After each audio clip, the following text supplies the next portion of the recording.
Assalamualaikum warahmatullahi wabarakatuh. Perkenalkan, nama saya Fuad Rizky Rismawan, dan di video kali ini saya akan mempresentasikan proposal skripsi saya yang berjudul Analisis Semiotika Makna Pesan pada Iklan Apple versi The Whole Working from Home Thing, Analisis Semiotika oleh Roland Barthes.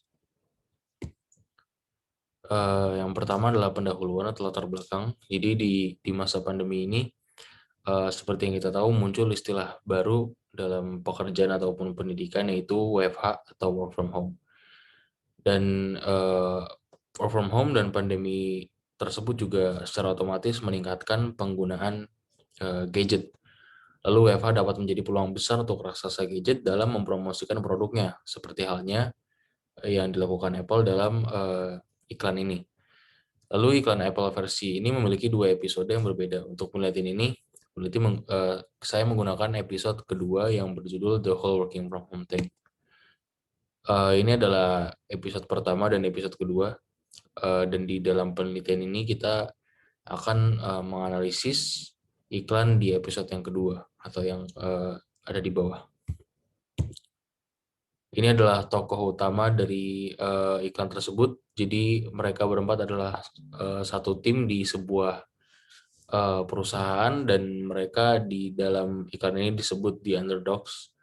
Yang tokoh sebelah kiri ini ada Bridget, Brian, Mary, dan Dave. Selanjutnya adalah pendahuluan fokus penelitian. Untuk mengetahui pesan iklan yang ada di dalam iklan Apple The Whole Working from Home Thing, dan cara Apple mengkomunikasikan produknya atau mempromosikan produknya melalui iklan dan storytelling. Lalu untuk tujuan penelitian adalah mengetahui pemaknaan pesan di iklan tersebut menurut semiotika Roland Barthes, dan mengetahui makna pesan iklan produk-produk Apple yang terkandung dari iklan Apple The Whole Working from Home Thing. Dan untuk manfaat penelitian ada teoritis, yaitu menyumbang pemikiran mengenai pemaknaan tanda-tanda di sebuah iklan yang nantinya dapat menjadi sebuah referensi untuk produksi-produksi iklan yang akan datang. Lalu menyumbang pemikiran ilmiah dalam ilmu produksi periklanan dan menjadi acuan atau referensi produser iklan. Lalu sebagai landasan atau pijakan untuk penelitian selanjutnya yang memiliki hubungan dengan analisis semiotika pesan promosi pada sebuah iklan. Lalu untuk praktis bagi penulis, menambah wawasan serta pengalaman dalam menganalisis sebuah iklan untuk membongkar sebuah makna pesan promosi yang ada di sebuah iklan. Bagi pengajar dan peserta didik, menjadi acuan dalam kegiatan belajar mengajar yang berhubungan dengan proses produksi periklanan agar mengembangkan pengetahuan pengajar maupun peserta didik. Lalu untuk produser iklan menjadi referensi yang bersifat ilmiah dan dijadikan acuan untuk proses produksi iklan sebuah produk yang menggunakan pesan promosi dengan tanda-tanda tertentu. Lalu selanjutnya ada di bab 2, yaitu kajian pustaka. Di kajian pustaka ini ada penelitian sebelumnya atau penelitian terdahulu, konsep, dan variabel. Ini adalah 5 dari 10 penelitian terdahulu yang memiliki persamaan yang sangat banyak ya, sangat dekat persamaan dengan penelitian ini. Lalu untuk konsep ada media massa, iklan, dan semiotika Roland Barthes. Untuk variabel adalah analisis semiotika makna pesan pada iklan Apple. Untuk bab 3 atau metode penelitian, yang pertama ada paradigma penelitian. Penelitian ini menggunakan paradigma kritis dikarenakan paradigma kritis merupakan kombinasi keyakinan terhadap realitas eksternal dan penolakan klaim bahwa realitas eksternal dapat diukur secara objektif. Mengamati fenomena yang tidak dapat kita amati dan ukur secara langsung, seperti kepuasan, motivasi, ataupun budaya, selalu menjadi subjek penjelasan. Menurut realis kritis, pengukuran emosi, dan sikap biasanya subjektif, dan merupakan kumpulan data yang umum dan tidak sempurna. Ini menurut Umaskar dan Buji di bukunya tahun 2016. Lalu pendekatan penelitian menggunakan kualitatif. Pendekatan kualitatif digunakan untuk dalam penelitian ini untuk mengeksplorasi dan memahami makna individual atau kelompok yang berkaitan dengan masalah sosial atau manusia. Untuk unit analisis adalah iklan Apple versi The Whole Working from Home Thing yang ditayangkan di YouTube. Untuk metode pengumpulan data, dalam penelitian ini ada terdapat dua jenis data, yaitu primer dan sekunder. Kalau primer adalah data yang ada di dalam penelitian ini, yaitu iklan Apple tersebut dengan cara pengumpulan datanya yaitu mengunduh video dari sumbernya atau dari YouTube. Lalu ada pun data sekunder yang berbentuk artikel online dan juga buku cetak. Untuk metode analisis data yaitu mengikuti semiotika Roland-Barthes yang two order of signification. Jadi ada denotatif, ada konotatif, dan ada mitos. Denotatif, konotatif, dan mitos ini akan dijelaskan di bab 4 nanti. Lalu dalam coding, penelitian ini menggunakan 3 tahap pengkodean berdasarkan pada buku Earl Baby pada tahun 2014 halaman 387, yaitu open coding, axial coding, dan selective coding. Lalu untuk keabsahan data, penelitian ini menggunakan uji credibility dalam melakukan uji keabsahan sebagaimana penelitian kualitatif dapat dipertanggungjawabkan sebagai penelitian ilmiah. Lalu untuk selanjutnya strategi penelitian, metode penelitian yang digunakan dalam penelitian ini adalah melalui beberapa tahapan, yaitu sebagai berikut. Yang pertama, interpretasi akan dilakukan terhadap iklan tersebut, terhadap simbol-simbol yang ada pada iklan. Lalu simbol tersebut akan diuraikan, petanda dan penandanya, sehingga makna denotatif dan konotatif dapat dibaca dan dianalisis. Lalu untuk yang kedua, proses identifikasi makna denotatif dan konotatif akan dilanjutkan dengan meneliti simbol-simbol objek, simbol-simbol. Objek penelitian akan dianalisis penggunaan data tandanya dan di dalam iklan tersebut dalam hal pesan yang disampaikan pada iklan tersebut. Yang selanjutnya adalah peneliti akan mengartikan makna yang terkandung daripada tanda-tanda yang sudah dianalisis. Yang nomor 4, di tahap ini hasil atau data yang diperoleh dapat diimplementasikan atau disimpulkan berdasarkan analisis semiotika Roland-Barthes. Lalu untuk yang terakhir adalah penulis akan mengungkap simbol dan makna pada iklan Apple versi The Whole Working from Nothing dengan menggunakan metode analisis semiotika oleh Roland Barthes. Objek yang diteliti terlebih dahulu diinterpretasikan sebagai tahap denotatif atau signifikansi tahap 1, yaitu makna yang diungkapkan dalam setiap adegan secara tersurat. Kemudian langkah selanjutnya adalah makna tersirat dalam adegan tersebut akan dijelaskan dalam konotatif atau signifikasi tahap 2. Langkah selanjutnya adalah menghubungkan pemandangan dengan budaya untuk mendapatkan ideologi dan mitos. Setiap bingkai atau adegan akan dilihat sesuai dengan hubungan antara mereka, sehingga Anda akhirnya dapat bisa melihat bagaimana iklan tersebut menetapkan makna yang mewakili pesan iklan atau promosi iklan produk Apple beserta fitur-fiturnya. Lalu masuk di bab 4, hasil analisis. Dengan menggunakan metode analisis semiotika Roland-Barthes yang terdiri dari signifikansi 2 tahap, berikut penjelasan mengenai kedua tahap signifikansi tersebut. Yang pertama adalah denotasi. Makna denotatif atau denotasi adalah makna kata atau kelompok kata yang didasarkan atas hubungan lugas antara satuan bahasa dan wujud di luar bahasa yang diterapi satuan bahasa itu secara tepat. Makna denotatif adalah makna polos, makna apa adanya, sifatnya sangat objektif. Menurut Rosita pada tahun 2016. Lalu untuk konotasi adalah istilah yang digunakan Barthes untuk menunjukkan signifikansi tahap kedua. Hal ini menggambarkan interaksi yang terjadi ketika tanda bertemu dengan perasaan atau emosi dari pembaca serta nilai-nilai dari kebudayaannya. Konotasi mempunyai makna yang subjektif sehingga kehadiran tidak disadari. Makna konotasi yang dimaksud di sini adalah bagaimana cara menggambarkannya. Lalu yang ketiga adalah mitos. Mitos adalah interpretasi kultural terhadap sebuah tanda yang merepresentasikan kultur, ideologi, atau mitologi di balik objek. Lalu ini adalah scene yang akan diteliti. Yang pertama adalah kita bisa melihat scene di sebelah kiri bahwa tokoh Bridget sedang melakukan olahraga dan melihat notifikasi yang ada di dalam di pergelangan tangannya itu produk Apple Watch.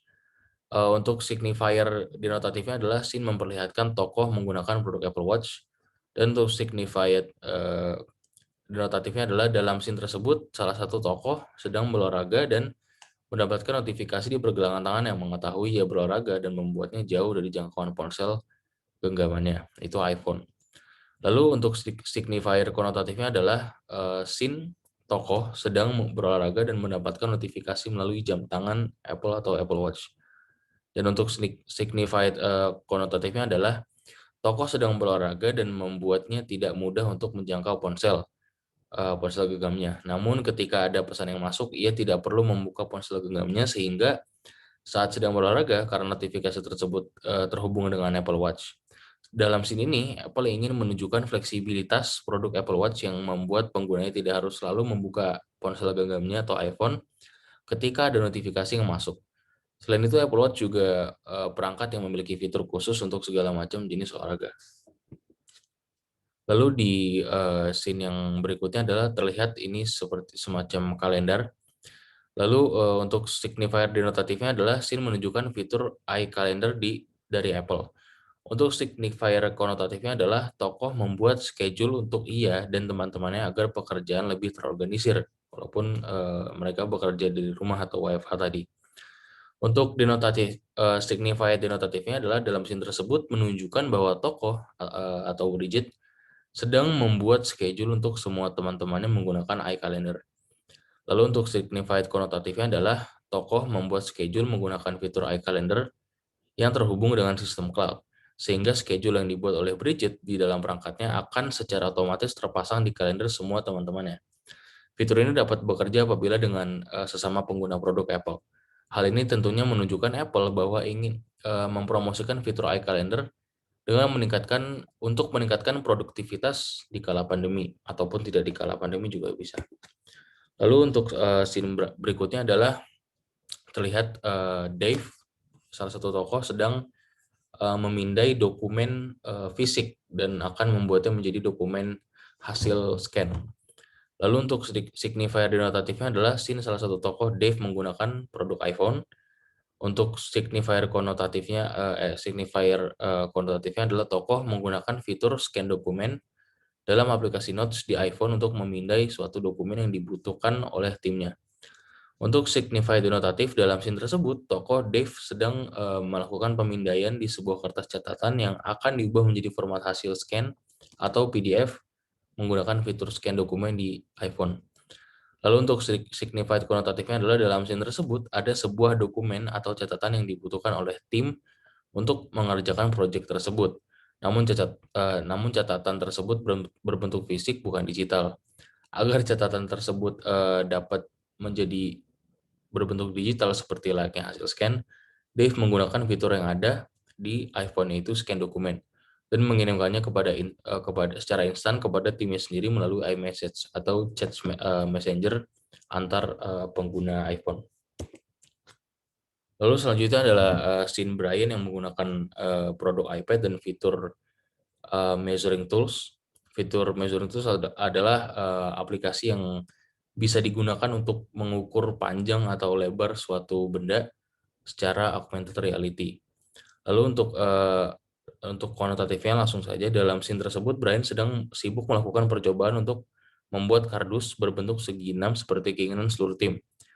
Namun tim membutuhkan panjang dari bahan baku kardus yang ia gunakan. Oleh karena itu Brian menggunakan measuring tools di iPad-nya selagi ia tidak memiliki penggaris di sekitarnya. Lalu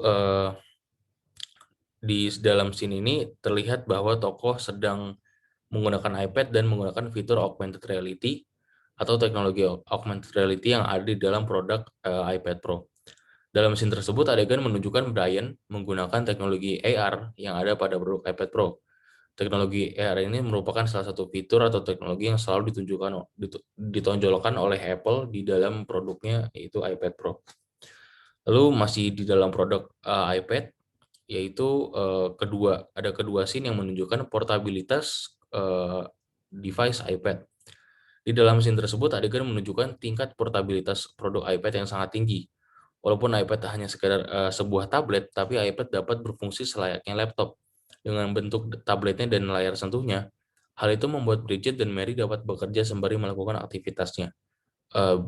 Dapat kita lihat bahwa Mary melakukan aktivitas memasak dan Bridget melakukan aktivitas olahraga sambil bekerja. Lalu di scene selanjutnya ada tokoh Bridget yang sedang melakukan aktivitas lainnya, yaitu menyetrika dan sedang berbicara kepada jam. Dalam scene tersebut, adegan menunjukkan Bridget tidak perlu menggunakan iPhone-nya untuk membuat pengingat, namun ia cukup menggunakan suaranya dan Apple Watch untuk membuat pengingat atau reminder. Jadi di dalam scene ini, Bridget sedang menggunakan voice command kepada Apple Watch-nya dan untuk membuat sebuah reminder agar ia untuk berdiskusi dengan teman-temannya di esok hari. Lalu di scene selanjutnya adalah ada fitur yang ditonjolkan oleh iklan ini, yaitu fitur di Apple Watch bernama Sleep Cycle. Dapat dilihat bahwa salah satu yang menggunakan fitur Sleep Cycle adalah Bridget. Dan ketika Bridget sudah bangun di pagi hari, dapat kita lihat bahwa Bridget sudah siap untuk presentasi pemaparan materinya. Sedangkan Dave dan dilanjutkan dengan scene Dave dan teman-temannya yang terbangun secara tergesa-gesa. Pada scene ini Apple ingin menyampaikan pesan bahwa fitur Sleep Cycle di Apple Watch dapat meningkatkan produktivitas dengan bangun di pagi hari. Sekian presentasi dari saya, kurang lebihnya mohon maaf. Wassalamualaikum warahmatullahi wabarakatuh.